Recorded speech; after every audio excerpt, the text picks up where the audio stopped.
All right, here's your part 2 question. Describe a movie you watched recently. Jot down some notes, think about the plot, the characters, who directed it, what genre it is, and what you did or didn't like. Oh, and why you decided to watch it in the first place. Time's up. Let's hear it first. Give us your Band-Aid answer. Remember, Band 8 is already good. Good vocab, grammar, pretty smooth, all that. But we're aiming for the stars here. So after your Band 8, hit us with that Band 9 magic. Okay, here's my Band 8 try. It's called The Pursuit of Happiness, and I watched it with my younger brother. We decided to watch it because we heard it's an inspiring movie and had great reviews online. The story is about a man who struggles with poverty but works really hard to give his son a better life. He faces many challenges, like losing his home and job, but he never gives up. In the end, he achieves success through his determination and hard work. I watched this movie because I wanted to see something meaningful and motivational. It made me feel emotional and gave me a lot to think about, especially about how important it is to stay strong during tough times. Good effort. Now let's hear that Band 9 version. Okay, taking it up a notch. I'd like to describe a movie I watched just last week in the cinema. It's called Oppenheimer, directed by Christopher Nolan. I went with a group of friends because we were all excited about its release and were huge fans of Nolan's work. The film is a biographical drama about J. Robert Oppenheimer, the scientist behind the development of the atomic bomb during World War II. It delves into his personal struggles, moral dilemmas, and the consequences of his groundbreaking invention. The storytelling was complex, but incredibly engaging, and the visuals were stunning. I chose to watch this movie because I enjoy films that challenge my thinking and teach me something new about history or science. This one did both, and it left me reflecting on the ethical responsibilities of scientists in society. Whoa, even I felt the difference there. Definitely. Subtle things make the second one stand out. The vocabulary in that Band 9 answer was way richer, like delves into groundbreaking invention, ethical responsibilities. That's the high-level stuff. And the way it all flowed together. You talked about the director, the genre, the plot, why you watched it, and it all made sense. That's coherence and cohesion. I also noticed a relative clause in there, the scientist behind the development of the atomic bomb during World War II. That adds a layer of complexity to the grammar, right? Exactly. Those little things add up big time when you're aiming for a Band 9.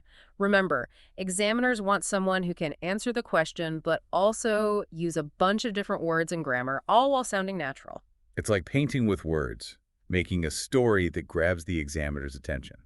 Okay, enough. Part 2, let's get into the tougher stuff, Part 3. Yeah, let's dive deeper into movies and those thought-provoking questions. Remember, now it's all about your opinions, analyzing ideas, backing up your views. Like a conversation where you show off your critical thinking skills. Ready to put on that thinking cap. Okay, first, Part 3 question. Why do people prefer to watch movies in the cinema? Think about it for a sec. Okay, for a Band 8, I'd say. I think people like going to the cinema because it's a different experience from watching at home.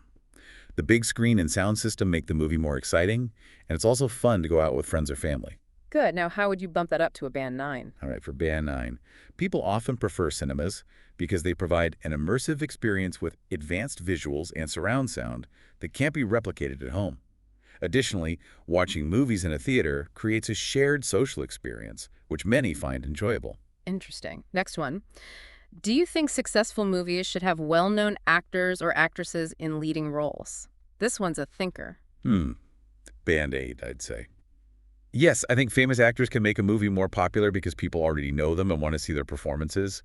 But sometimes, new actors can also do a great job if the story is good. Okay, now the Band 9 version. Let's see, Band 9. While having renowned actors can attract audiences due to their established fan base, I don't believe it's essential for a movie's success.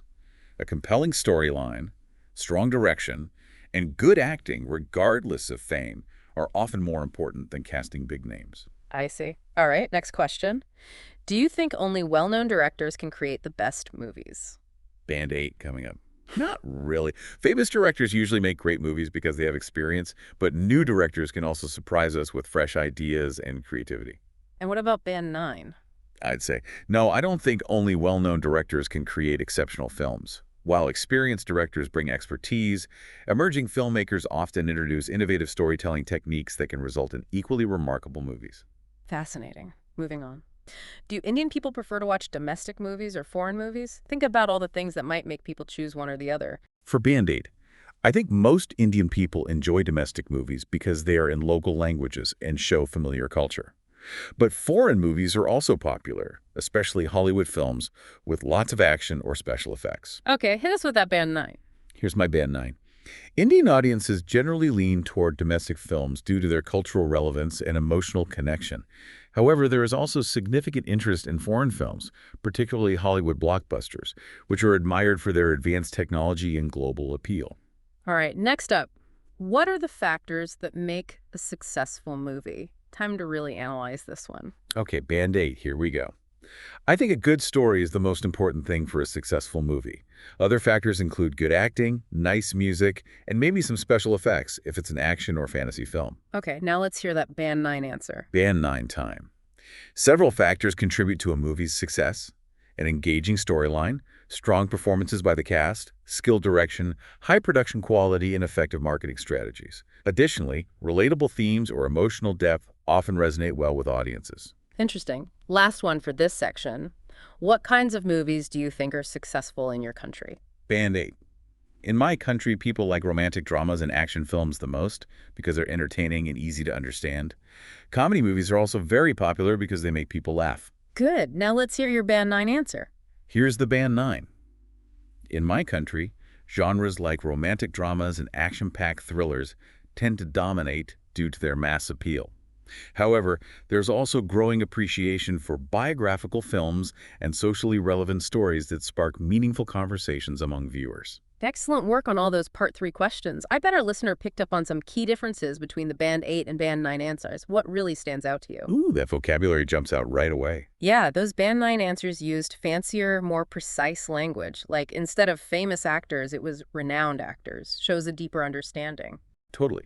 And it's not just about using big words for no reason. It's about choosing the right words for the right effect, like immersive experience instead of just different experience when talking about cinemas. Exactly. Makes it way more vivid for the listener. And don't forget grammar. Using a bunch of different sentence structures is important. Those Band 9 answers used a mix of complex sentences, like relative clauses, compound sentences, all that. It made the answers sound much more sophisticated. Right, like they had a whole grammar toolbox and knew exactly which tool to use. And the organization, wow, each answer had a beginning, middle, and end. Super clear and easy to follow.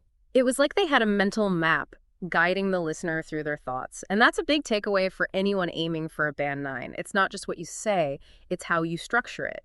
You need to be able to combine vocabulary, grammar, and structure, make it all flow. Like a master chef, yeah. Yeah. Blending all the ingredients to make a delicious dish.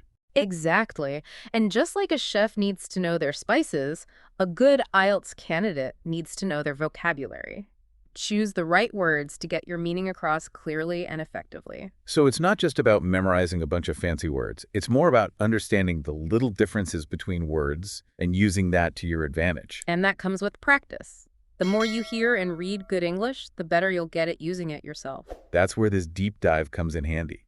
By listening to and analyzing those Band 8 and Band 9 answers, you're not just learning what the examiners want, you're also adding to your own vocabulary and improving your grammar. You got it. It's like having a personal trainer for your speaking skills.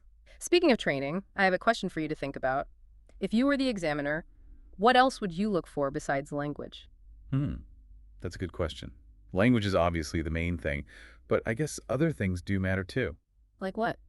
Well, pronunciation for sure. If someone has great grammar and vocabulary, but their pronunciation is hard to understand, that would impact their score. Right. What else? Fluency, definitely. Someone who speaks smoothly, without too many pauses or repeating themselves, would probably score higher. It shows confidence. You're right. It's not just knowing the words, it's being able to say them naturally. Oh, and one more thing.